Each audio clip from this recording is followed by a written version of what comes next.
2011 நடந்த ஒரு தேர்தலுக்கு 2016 இன்னும் கேஸ் நடத்திட்டு இருக்காங்க. இது தமிழகத்தில் நடக்கக்கூடிய விஷயம்தான். யார் கேஸ் நடத்துறாங்கன்னு கேட்டீங்கன்னா, திமுக பொருளாளர் இப்ப எதிர்க்கட்சி தலைவராக இருக்கிற திரு மு.க. ஸ்டாலின் அவர்கள் கொளத்தூர் தொகுதியில போட்டியிட்டு ஜெயிச்சார். அவரை எதிர்த்து போட்டியிட்டது யாருன்னு பார்த்தீங்கன்னா சைதை துரைசாமி அவர்கள். அதிமுக தெரிஞ்சிருக்கும் உங்களுக்கு.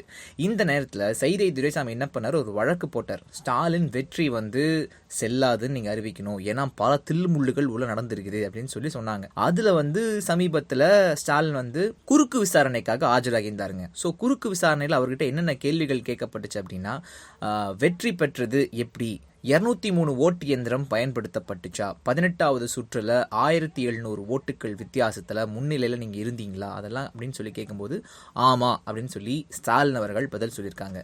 செலவு செஞ்சது யாரு அப்படின்னு கேட்கும்போது, கட்சிக்கு சார்பா செலவு செய்யறதுக்காக அந்த ஒரு தொகுதிக்கு ஒரு ஆளை நியமிச்சிருந்தாங்க. இப்போதைக்கு அவரை பத்தி ஞாபகம் இல்லை. வீடெல்லாம் போய் ஓட்டு கேட்கல, தெருவுக்காக போனேன், அங்க ஓட்டு கேட்டேன் அப்படின்னு சொல்லியிருக்காரு. மகளிர் சுயஉதவி குழுக்களுக்கு பணம் கொடுத்ததுக்கான ஒரு வீடியோ ஆதாரம் இருக்குன்னு ஒரு வீடியோ போட்டு காமிக்கும் போது, அங்க பெண்கள் இருக்காங்க தெரியுது, எந்த சுய உதவி குழுன்னு தெரியல, அவங்க கையில பணம் இல்லை, அது எந்த ஏரியானும் தெரியல, அதனால இதை ஆதாரமா நீங்க எடுத்துக்க முடியாது அப்படின்னு பதில் சொல்லியிருக்காரு. அப்போ ஒரு 1,18,00,000 ஒரு வாகனத்துல பிடிபட்டுச்சு அந்த ஒரு தேர்தல் அப்போ அப்படின்னு கேட்கும்போது, அது GS4 அப்படின்ற பேங்குகள்ல ஏடிஎம்களுக்கு பணம் நிரப்புற ஒரு கம்பெனியோட பணம்ன்றது அதுக்கப்புறமா தெரிஞ்சிருச்சு.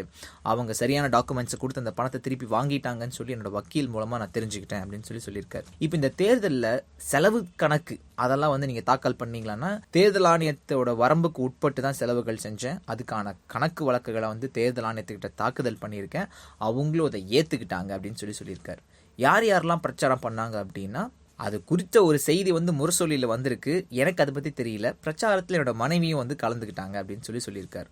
இப்போ உங்களுக்காக நடிகர் வடிவேலு பிரச்சாரம் பண்ணாரா, அவருக்காக நீங்க பணம் கொடுத்தீங்களா அப்படின்னா, எனக்காக பிரச்சாரம் பண்ணாரு, நான் பணம் கொடுக்கல அப்படின்னு சொல்லியிருக்காரு. இந்த இடத்துல தான் ஒரு செக் பாயிண்ட் வச்சிருக்காங்க சார்.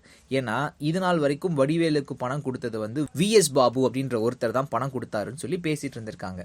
VS பாபு அப்படின்றவர் திமுக இருந்து கொஞ்ச நாளைக்கு முன்னாடி தான் அதிமுக ஐக்கியமாயிருக்காரு. ஸோ குறுக்கு விசாரணையில இந்த ஒரு கேள்வி முக்கியமான ஒரு கேள்வியா கருதப்படுது. இதுக்கு மேல அந்த VS பாபுவை கொண்டு ஸ்டாலினுக்கு எதிராக சாட்சி சொல்ல வைக்கிறதுக்கான வாய்ப்புகள் இருக்கு அப்படின்னு சொல்றாங்க. சொல்லுவாரா இல்லையா அப்படின்றது பொறுமையா தாங்க தெரிய வரும். பிஜேபியை சார்ந்த ஒருத்தர் தொழில் பண்ணியோ இல்ல வரி கட்டியோ ஒரு திருமணத்தை 500 கோடி 1000 கோடி ரூபாயில கூட அவரோட விருப்பத்துக்கு பண்ணிட்டு போலாம். 500 கோடி ரூபாய் கல்யாணங்கிறத யார் அளவிட்டு சொன்னது? அது நீங்களே முடிவு பண்ணிக்கிறதா? அது 500 கோடி 200 கோடி 1000 கோடின்னு